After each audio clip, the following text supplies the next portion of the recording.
The wind moved like a living thing across the red plains of Karth. It hissed through broken stone and bent the silver grass flat. Against the earth 2 moons hung low in the sky, and their pale light turned the land into a sea of shadows. Mara Ilion stood alone on a ridge of cracked basalt. Her dropship burned behind her, and black smoke twisted upward into the dark her. Squad was gone. The survey mission had ended in blood and confusion. Something had come out of the grass at dusk. Something fast and silent. She had fired until her weapon overheated. She had run. The dropship had lifted for a breath of hope before claws tore through the hull. Now the plains were quiet again. Low sound rolled through the grass. Say Growlit was not close and not far. It was a warning. Mara did not run this time. She turned slowly and stepped down from the ridge. The grass brushed her thighs, and the air smelled of iron and rain. Another growl answered the first, higher in pitch and sharper she saw. It then a shape crouched near the body of a 6-legged grazer. The animal was massive, with a thick hide and a curved horn. Its throat had been ripped open, and steam rose from the wound. The predator was young, no taller than her chest. Its hide was charcoal grey with streaks of pale blue along the ribs. For eyes watched her, 2 forward and to set wider apart. Its jaws were wet with blood. It growled again when it saw her. The sound vibrated in her bones. Mara lifted her pulse rifle, but did not fire. The creature's back legs tensed, and it was ready to spring. They stared at each other across 10 meters of silver grass. The wind faded into nothing. The young predator took 1 step forward and snarled. It was hungry and angry and afraid. Mara felt the same slowly. She lowered her rifle and let it hang by its strap. She made a rough sound in her throat, an imitation of the growl. The creature froze. Its ears twitched, and the thin spines along its neck lifted. Mara took 1 step closer to the kill. She kept her hands open and bared her teeth in challenge. The young predator growled louder. Mara growled back. The sound tore from her chest and rolled across the grass. For a long moment nothing moved. Then the predator stepped sideways, not retreating and not advancing, making space. Mara understood. She walked to the grazer's body and crouched opposite the creature. The smell of fresh blood filled her nose. Her stomach twisted with hunger. She had not eaten since morning. The predator ripped a chunk of meat free and swallowed it in 2 bites. Its eyes never left. Mara drew her field knife and cut into the thick hide. The blade struggled, and she put her weight behind it.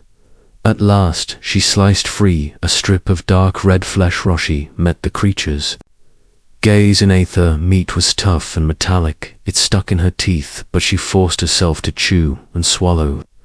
The predator watched. Then it tore off another piece and continued feeding. They ate in silence under the twin moon's distant howl drifted across the plains. The young predator stiffened. Mara heard it. To not one voice, many. The creature made a sharp clicking sound and looked at Hershey. Did not know its language, but she understood numbers. Haypack was coming. The young predator was Alonso. Sheetha howls grew louder. The creature circled the carcass once, then nudged it toward a shallow depression in the ground. It looked at Mara, again helped. Mara grabbed the grazer's horn and pulled together. They dragged the heavy body into the dip. The grass swallowed them from sight. The first of the pack appeared on the ridge, larger and broader with scars along its flank. Its eyes locked onto the carcass, then onto Marity Rorda. Young predator answered with a fierce snarl and stepped in front of her. Mara blinked. The creature was protecting her. The pack spread out for shapes moving through the grass. Mara lifted her pulse rifle. 23% charge. She whispered on Threath. Largest pack hunter, charged. Mara fired. Blue energy cracked through the night and struck the leader in the shoulder. It screamed and stumbled, but did not fall. The Young predator leaped and slammed into the wounded hunter. Both vanished into the grass in a storm of claws. The others rushed forward. Mara fired. Again and again, each shot weaker than the last one. Attacker veered toward her. Its jaws opened wide enough to take her head. She dropped the rifle and rolled aside. Teeth snapped shut where her throat had been. She drove her knife upward with all her strength. The blade sank into soft flesh. Under the jaw, hot blood poured over her hands. The creature thrashed and collapsed. Mara scrambled to her feet. Young predator fought like a storm. It ducked under snapping jaws and tore at exposed legs. Smaller but faster one-pack hunter tried to flank it. Mara tackled the attacker from the side. They hit the ground hard. Claws raked her armor and warning lights flashed across her visor. She punched the creature in the eye with her armored fist. It reeled back. Young predator seized the moment and clamped its jaws around the hunter's throat. There was a wet crunch. Silence fell. The surviving pack members retreated into the grass. Their howls faded into the distance. Mara stood breathing hard. Her armor was slashed and slick with blood. The young predator limped toward her. For a second she thought it might turn on her instead.